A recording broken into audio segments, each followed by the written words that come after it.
Hello everyone, welcome back to my channel. आज हम देखेंगे चैप्टर 14 कार्रवाइयाँ शुरू करने के लिए अपेक्षित शर्तें। इसे कहते हैं condition requisite for initiation of proceeding. इसके अंतर्गत हम सेक्शन 190 to 199 तक के प्रावधानों को देखेंगे। फर्स्ट ऑफ ऑल हम ये जानेंगे कि इस चैप्टर के अंदर में जो मजिस्ट्रेट होते हैं, जैसे फर्स्ट क्लास मजिस्ट्रेट और सेकंड क्लास मजिस्ट्रेट, इनमें से कौन सा मजिस्ट्रेट जो है कॉग्निजेबल ऑफेंस के संबंध में प्रोसीडिंग कर सकता है। तो सेक्शन 190 ये क्लियर तौर पे कहता है कि जो फर्स्ट क्लास मजिस्ट्रेट है उसे ये पावर दिया गया है कि कॉग्निजेबल ऑफेंस के संबंध में प्रोसीडिंग्स करे। जो सेकेंड क्लास मजिस्ट्रेट होता है उसे सबसेक्शन 2 के अंतर्गत ये बताया गया है कि उसके कौन कौन सी ऐसी दशाएं होंगी जिसके अंतर्गत वो जो है प्रोसीडिंग्स कर सकता है। तो इसमें जो फर्स्ट ये कहा जाता है कि अगर किसी कॉग्निजेबल ऑफेंस के संबंध में अगर किसी प्रकार का इंफॉर्मेशन रिसीव किया जाता है तब भी वो जो ट्रायल या जो इंक्वायरीज है वो प्रोसीडिंग्स को कर सकता है। सेकंड में ये कहा जाता है कि जो पुलिस की जो रिपोर्ट होती है, जो पुलिस एफआईआर दर्ज करती है, उसके संबंध में अगर कॉग्निजेबल ऑफेंस के संबंध में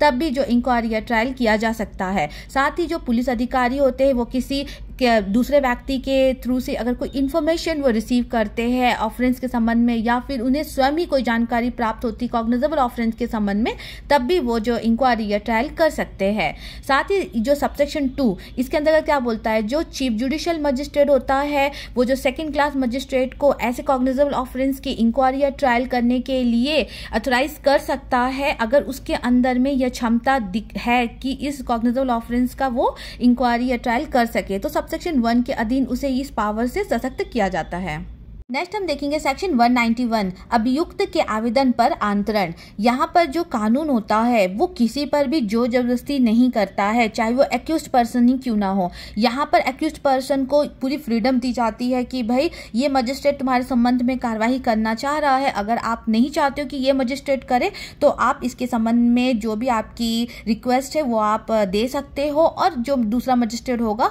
वो उसकी कार्रवाई कर सकता है। इस सेक्शन के अंतर्गत बड़े सिंपल से कहा गया कि मजिस्ट्रेट यदि कॉग्निजेबल ऑफेंस के संबंध में सेक्शन 190 के सबसेक्शन 1 और क्लॉज सी के अधीन यदि कोई भी कार्य करता प्रोसीडिंग्स करता है तो वो सबसे पहले एक्यूज्ड पर्सन्स को उसका एविडेंस लेने से पहले इत्तिला देगा इस मामले के संबंध में। अगर मजिस्ट्रेट के इंक्वायरी या ट्रायल करने का जो भी उसे हक है, यदि जो एक्यूज्ड पर्सन है यदि वो कह रहा है या उससे अधिक भी एक्यूज्ड पर्सन है, अगर उनमें से कोई सा भी एक्यूज्ड पर्सन को अगर इस मजिस्ट्रेट के समक्ष में अगर प्रोसीडिंग्स करने के संबंध में अगर किसी प्रकार की आपत्ति है तो ऐसे में जो भी ये प्रोसीडिंग्स है ये अन्य मजिस्ट्रेट के द्वारा किया जाएगा, उसे ट्रांसफर कर सकते हैं। किसके द्वारा ट्रांसफर किया जाएगा, वो चीफ जुडिशियल मजिस्ट्रेट जो भी निर्दिष्ट करेगा कि कौन सा मजिस्ट्रेट जो है वो इसके संबंध में प्रोसीडिंग करेगा। नेक्स्ट है सेक्शन 192 मामले मजिस्ट्रेटों के हवाले करना। इस सेक्शन के सबसेक्शन 1 के अंतर्गत जो भी चीफ जुडिशियल मजिस्ट्रेट होता है वो कॉग्निजेबल ऑफेंस के संबंध में जो भी मामले होते हैं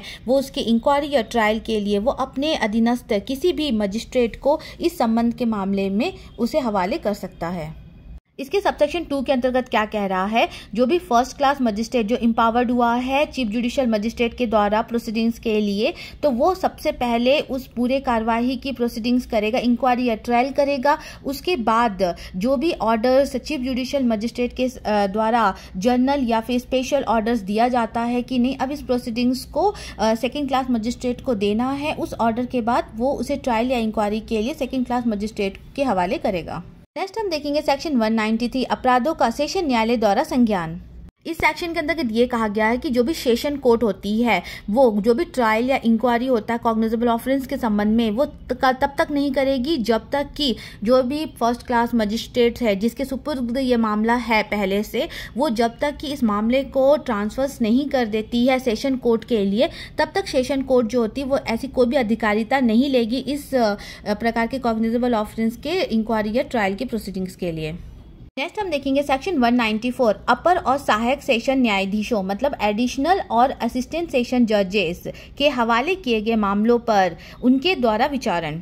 नेक्स्ट हम देखेंगे सेक्शन 194। इस सेक्शन के अंतर्गत ये बताया गया है जो भी एडिशनल सेशन जजेस और असिस्टेंट सेशन जजेस होते हैं वो कॉग्निजेबल ऑफेंस के संबंध ट्रायल या इंक्वायरी तब करेंगे जब उस डिवीजन का जो सेशन न्यायाधीश होगा वो क्या करेगा, एक जर्नल और एक स्पेशल ऑर्डर के द्वारा अगर उस मामले को इन सेशन जजों के हवाले करता है या तब क्या जाएगा, या फिर जो हाई कोर्ट होता है वो एक स्पेशल ऑर्डर पास करेगी, तब जाके जो ये एडिशनल सेशन जज और असिस्टेंट सेशन जज उन मामलों की कार्रवाई करेंगे। नेक्स्ट हम देखेंगे सेक्शन 195 लोक न्याय के विरुद्ध अपराधों के लिए और साक्ष्य में दिए गए दस्तावेजों से संबंधित अपराधों के लिए लोक सेवकों के विधिपूर्ण पदाधिकार के अवमान के लिए अभियोजन। इस सेक्शन के अंतर्गत सबसेक्शन 1 में क्या कह रहा है कि कोई भी कोर्ट किसी प्रकार की कार्यवाही कब करेगा। इसके फर्स्ट पार्ट में ये कह रहा है जो भी आईपीसी के सेक्शन 172 और सेक्शन 188 के जितने भी सेक्शन, इन दोनों सेक्शनों के अंतर्गत यदि कोई ऑफेंस है या फिर ऑफेंस करने का कोशिश कर रहा है, प्रयत्न कर रहा है या फिर ऑफेंस के संबंध में किसी प्रकार का षड्यंत्र कर रहा है, तो कोई भी जो पब्लिक सर्वेंट होता है या फिर एडमिनिस्ट्रेटिव बॉडीज का कोई भी पब्लिक सर्वेंट होता है, जब तक कि वो लिखित शिकायत नहीं दर्ज कराएगा तब तक के इसके संबंध में कोर्ट है कोई भी प्रोसीडिंग नहीं करेगी। इस सेक्शन के पार्ट बी में क्या बोल रहा है, जिसके फर्स्ट पॉइंट में कह रहा है जो आईपीसी के जो सेक्शंस होते हैं जिसमें 193 से 196 तक के और 199, 200, 205 से 211 और सेक्शन 228 में से अगर इन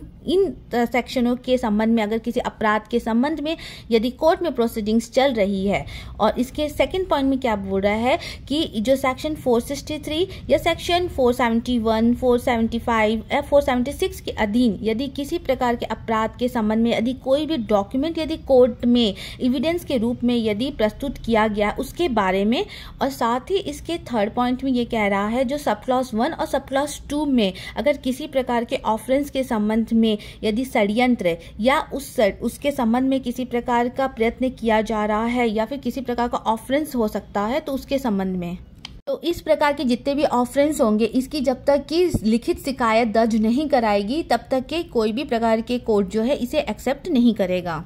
इस सेक्शन के सबसेक्शन 2 के अंतर्गत ये कह रहा है कि कोई भी अगर पब्लिक सर्वेंट है वो सबसेक्शन 1 के अंतर्गत क्लॉज ए के अधीन यदि किसी प्रकार की शिकायत लेकर आया है तो ऐसे में अगर एडमिनिस्ट्रेटिव सबऑर्डिनेट का कोई भी अथॉरिटी वाला पर्सन है तो वह उस शिकायत को वापस लेने का ऑर्डर दे सकता है और न्यायालय को एक ऑर्डर दे सकता है कि जो न्यायालय है उसकी जो भी प्राप्ति है या उस परिवाद के संबंध में जो भी कार्यवाही है वो उससे आगे ना करे। इसमें प्रोवाइजो है कि जो एडमिनिस्ट्रेटिव सबऑर्डिनेट जो अथॉरिटीज है वो कब इस दशा में ऑर्डर नहीं कर सकती है यदि जो कि प्रथम जो ट्रायल कोर्ट है अगर इसके समक्ष में किसी प्रकार का निर्णय सुना चुकी है। तो इस सेक्शन के सबसेक्शन 3 के अंतर्गत क्या कहा गया है, जो सबसेक्शन 1 है और क्लॉज बी है इसके अंतर्गत जो न्यायालय होता है, न्यायालय मतलब कोर्ट, इसका जो वर्ड होता है इसका मतलब क्या होता है जो सिविल, रिवेन्यू और क्रिमिनल कोर्ट से है।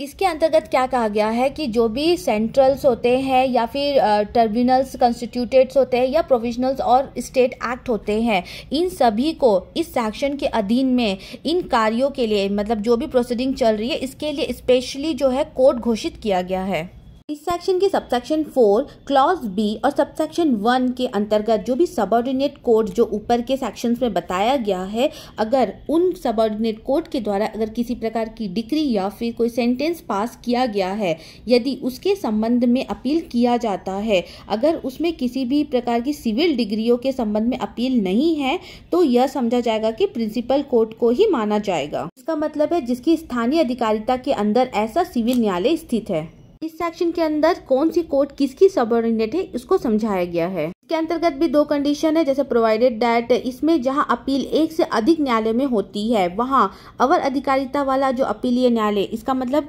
इंफेरियर ज्यूरिसडिक्शन कोर्ट जो होती है उसे ही उसके अंतर्गत ही सबऑर्डिनेट कोर्ट समझा जाएगा। इसके सेकंड पार्ट में ये कह रहा है कि जब अपील सिविल और रेवेन्यू कोर्ट दोनों में होती है तब ऐसे में जो नेचर ऑफ केस को देखकर उसकी प्रोसीडिंग कौन से सबऑर्डिनेट कोर्ट पे चलाया जाएगा ये देखा जाएगा।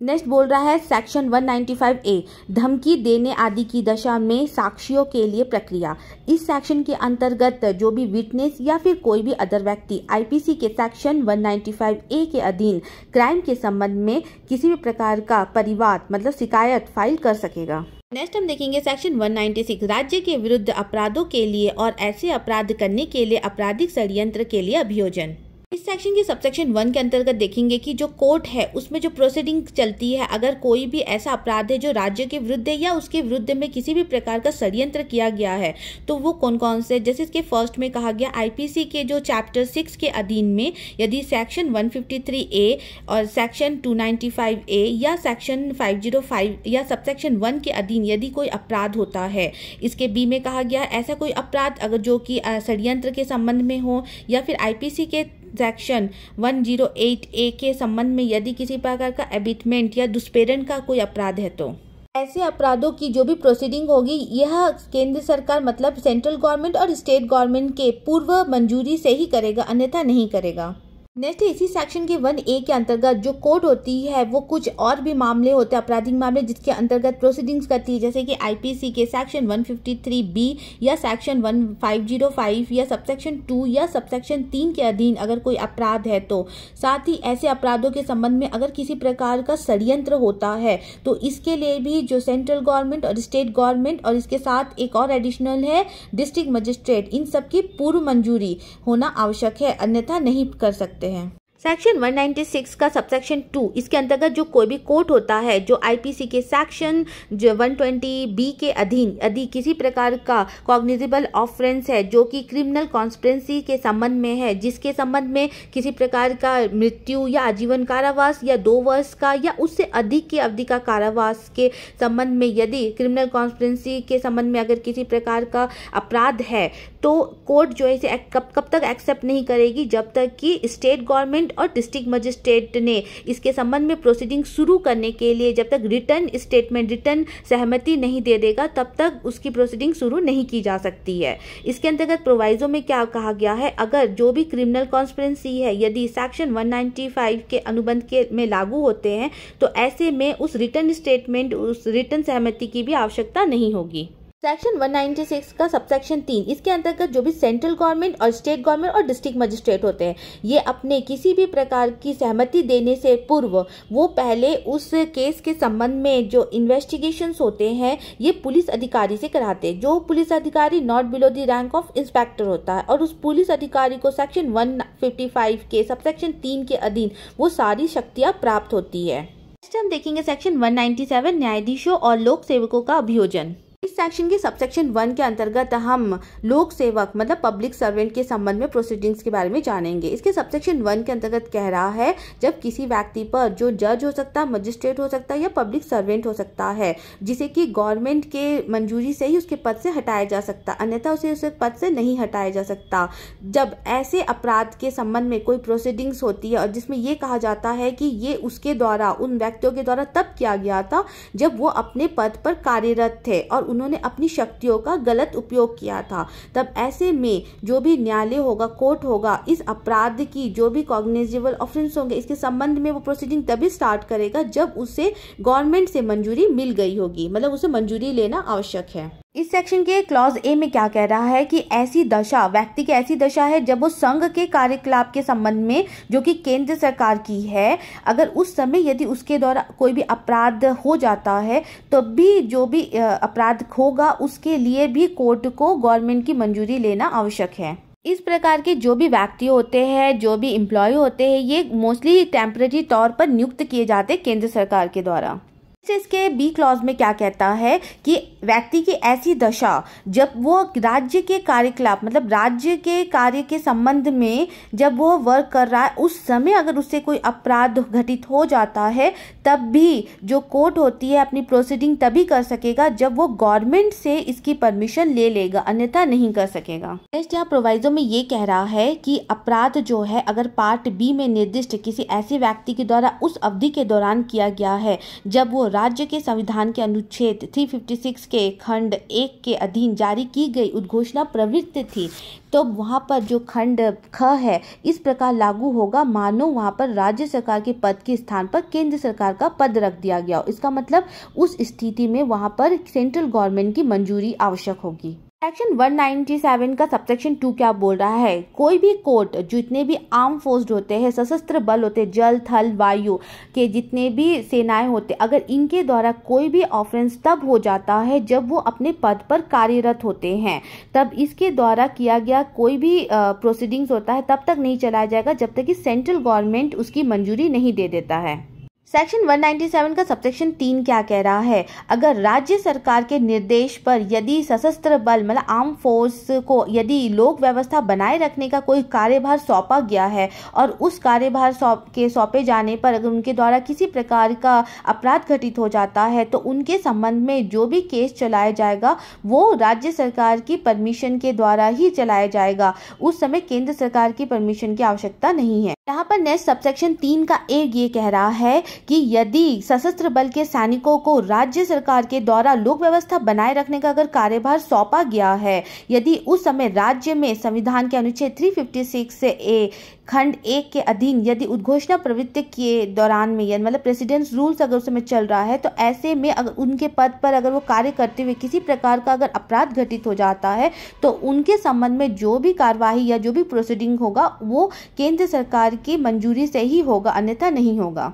सबसेक्शन 3 के पार्ट बी में क्या कह रहा है कि इसके अंतर्गत जो भी अमेंडमेंट किया गया था उसमें डेट क्या घोषित की गई थी कि 20 अगस्त 1991 को प्रारंभ होने वाली जो भी दंड प्रक्रिया संहिता अधिनियम 1991 है, जिस समय राष्ट्रपति जिस तारीख को अनुमति देते हैं उसी तारीख को ठीक पूर्ववर्ती तारीख को समाप्त होने वाली अवधि के दौरान ऐसे किसी अपराध के संबंध में जो उस अवधि के दौरान किया जाना अधिक अभिकथित था, मतलब उस अवधि को अगर किसी प्रकार का अपराध घटित हुआ था और उस समय जो संविधान अनुच्छेद 356 के पार्ट 1 के अधीन यदि उस समय राज्य में प्रेसिडेंट्स रूल घोषित किया गया था तो ऐसे में राज्य सरकार की मंजूरी जो भी दी गई होगी कोर्ट को उसे इनवैलिड मान दिया जाएगा और उस समय केंद्र सरकार को ये पावर होगा कि वो उस अपराध के संबंध में अपनी मंजूरी देने के लिए सक्षम है। सेक्शन 197 का सबसेक्शन 4 क्या कह रहा है? जो भी सेंट्रल गवर्नमेंट या स्टेट गवर्नमेंट होती है उस पर्सन का जिसके द्वारा उसके पद पर रहते हुए अगर कोई अपराध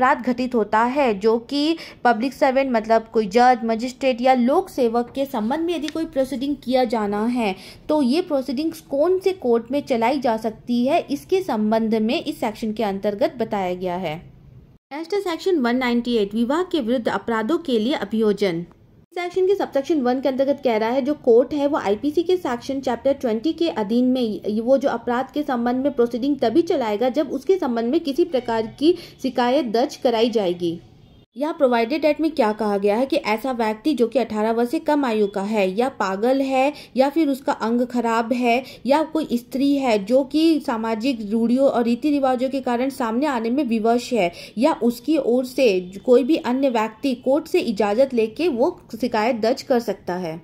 नेक्स्ट प्रोवाइडेड डेट में सेकेंड पार्ट ये कह रहा है कि ऐसा कोई हस्बैंड है या पति है जो कि सशस्त्र बल जल थल वायु सेना का कोई भी अधिकारी है जो कि अपने ऑफिसर्स के परमिशन के बिना वो कहीं भी बाहर नहीं जा सकता या फिर उसे किसी प्रकार की छुट्टी प्राप्त नहीं हो रही है, तब इसके अंतर्गत किसी भी प्रकार का जो भी शिकायत होता है वो किसी के द्वारा किसी अन्य व्यक्ति की तरफ से भी वो उस शिकायत को दर्ज करा सकता है।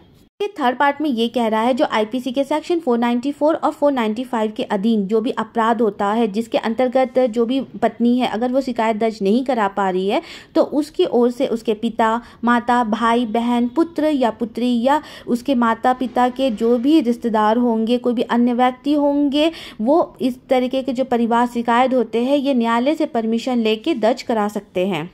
सेक्शन 198 का सबसेक्शन 2 क्या कह रहा है कि सबसेक्शन 1 के अंतर्गत जो भी पर्पस था कि वो जो स्त्री थी वो कंप्लेन दायर कर रही थी अपने पति के संबंध में, तो यहाँ पर ये कहा गया है कि जो सेक्शन 498 है इसके अधीन में केवल पति ही हो सकता है और किसी और के संबंध में शिकायत दर्ज नहीं करा सकते हैं। ठीक है, इसमें प्रोवाइजो में क्या कह रहा है कि यदि पति की अनुपस्थिति में ऐसा कोई व्यक्ति जो उस समय जब ऐसा अपराध किया जा रहा था मतलब उस स्त्री के ऊपर अपराध ऐसा घटित हो रहा था कि ऐसी स्त्री के जो पति की ओर से उसकी देख रेख कर रहा था मतलब पति के तरफ से जो देख रेख कर रहा था उसकी ओर से न्यायालय में ऐसे कंप्लेंट जो है दर्ज करा सकते हैं। नेक्स्ट सेक्शन 198 का सबसेक्शन 3, इसके अंतर्गत जो सबसेक्शन 1 के अंतर्गत जो पार्ट 1 के अधीन में ऐसे मामले आए थे जो कि 18 वर्ष से कम आयु का व्यक्ति था या वो पागल था या फिर उसके संबंध में किसी प्रकार का शिकायत दर्ज कराया गया था,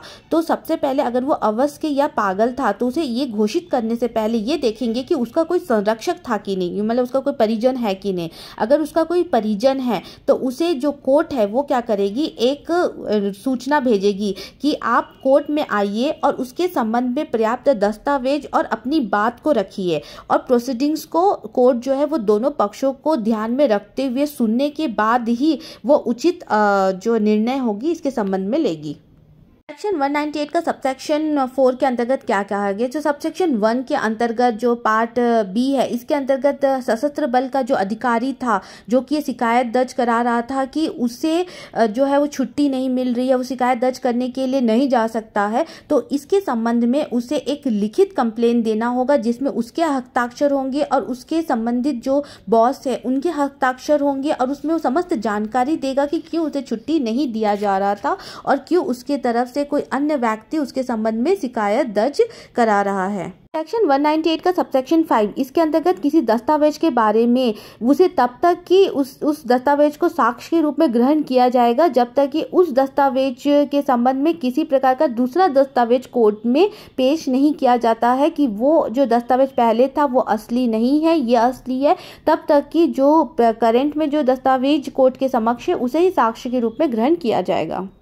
सेक्शन 198 का सबसेक्शन 6 क्या कह रहा है कि कोई भी कोर्ट जो आईपीसी के सेक्शन 376 के अधीन यदि कोई भी क्राइम होता है, अगर वो क्राइम किसी पुरुष के द्वारा उसकी अपनी पत्नी के द्वारा शारीरिक संबंध बनाने के संबंध में है, तो ऐसे में कोर्ट ये देखेगा कि ये 1 वर्ष से अधिक का तो नहीं है। अगर 1 वर्ष से अधिक का है तो कोर्ट इसके संबंध में कोई भी शिकायत दर्ज नहीं करेगी। इसके अंतर्गत ये ध्यान रखना है कि जो पत्नी है उसकी उम्र 18 वर्ष से कम होनी चाहिए। सेक्शन 198 का सबसेक्शन 7 के अंतर्गत ये कहा गया है कि इस धारा के अंतर्गत जितने भी अपराध है या अपराध करने का प्रयत्न किया गया है, ये सारे अपराध के श्रेणी में ही लागू होंगे। नेक्स्ट सेक्शन 198A, भारतीय दंड संहिता की धारा 498A के अधीन अपराधों का अभियोजन। इसके अंतर्गत जो कोर्ट होती है वो आईपीसी की सेक्शन 498 के अधीन जो भी दंड, जो भी अपराध होते हैं, इसके संबंध में जो भी अपराध वो दर्ज करती है, पुलिस रिपोर्ट के आधार पर जो व्यक्ति होते हैं,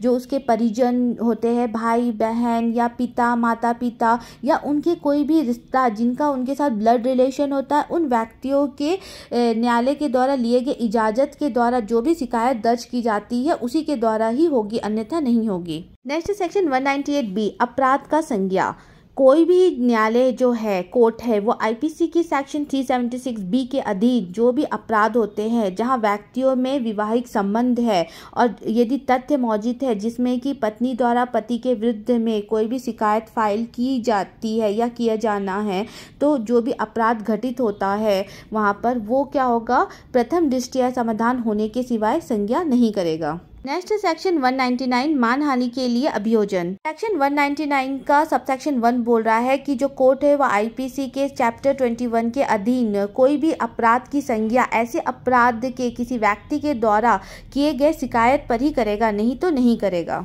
के प्रोवाइजो में ये कह रहा है कि अगर ऐसा कोई व्यक्ति है जो कि 18 वर्ष से कम आयु का है या पागल है या रोगी है या शारीरिक रूप से असमर्थ है, तो ऐसे में अगर कोई स्त्री है जो कि सामाजिक रीति रिवाज या रूढ़ियों के कारण विवश है कि वो सामने नहीं आ सकती है, तो ऐसे में उनकी ओर से कोई अन्य व्यक्ति होगा वो न्यायालय से इजाज़त लेकर जो शिकायत है वो दर्ज करा सकता है। नेक्स्ट सेक्शन 199, इसका सबसेक्शन 2 के अंतर्गत जो आईपीसी के जो चैप्टर 21 है इसके अंतर्गत जो भी अपराध के बारे में बताया गया है और वो ऐसे व्यक्ति के विरुद्ध है जो व्यक्ति अपराध किए जाने के समय भारत का राष्ट्रपति था, उपराष्ट्रपति था या किसी राज्य का राज्यपाल था या किसी राज्य संघ राज्य क्षेत्र का प्रशासक या फिर संघ या फिर राज्य का या किसी राज्य क्षेत्र का मंत्री था या संघ का या किसी राज्य के कार्यकलापों के संबंध में यदि वो एक पब्लिक सर्वेंट था, तो ऐसे संबंध में अगर उनके कार्य करते वक्त मतलब जब उस पद पर थे अगर उस समय किसी प्रकार का अपराध घटित हो जाता है, तो ऐसे अपराधों के संबंध में जो भी प्रोसीडिंग होगी, जो सेशन कोर्ट होगा, ऐसे अपराधों के संबंध में जो भी मामला होगा वो लोक अभियोजक द्वारा किए गए लिखित शिकायत पर ही कर सकता है। सेक्शन 199 का सबसेक्शन 3 के अंतर्गत क्या कह रहा है, जो सबसेक्शन 2 में जिस भी प्रकार का शिकायत और जो भी तथ्य प्रस्तुत किया गया है उस अपराध जिसे कि अपराध बनता है, तो ऐसे अपराध का जो भी स्वरूप होगा और उसके संबंध में जो भी जानकारियां होती है ये एक्यूज्ड पर्सन को दिए जाने के लिए पर्याप्त होनी चाहिए और अपराध के संबंध में सूचना होने के लिए वो पर्याप्त होनी चाहिए। सेक्शन 199 का सबसेक्शन 4 के अंतर्गत क्या कहा जा रहा है, जो सबसेक्शन 2 के अधीन जो भी लोक अभियोजक द्वारा कोई भी अगर शिकायत दर्ज कराई जाती है तो ऐसे में जो फर्स्ट में कहा गया है कि वह व्यक्ति जो कि राज्य सरकार के ही किसी पद पर जैसे राज्यपाल था या फिर रहा था, मतलब अब करंट में है भी और नहीं भी है, या राज्य सरकार का कोई मंत्री था या है, वो भी हो सकता है। साथ ही सेकेंड में ये कहा गया है कि वो राज्य सरकार के किसी भी लोक सेवक के दशा में हो सकता है या उनके संबंध में राज्य के संबंध में किसी कार्य में रहा हो, या फिर वो थर्ड में ये कहा कुछ ऐसी दशा हो सकती है कि जो केंद्र सरकार के संबंध में किसी कार्य में रहा हो। तो ऐसे लोक अभियोजक के संबंध में कार्रवाई चलाने के लिए पूर्व मंजूरी लिया जाएगा, अन्यथा नहीं चलाया जा सकता। सेक्शन 199 का सबसेक्शन 5 क्या कह रहा है, जो भी सेशन कोर्ट होती है वो सबसेक्शन 2 के अधीन किसी भी प्रकार का जो भी ऑफेंस होगा उसकी संज्ञा तभी करेगा जब जो भी शिकायत होगा जो उस तारीख के 6 माह के अंदर में दिया जाता है जिसको उस अपराध का किया जाना घटित है।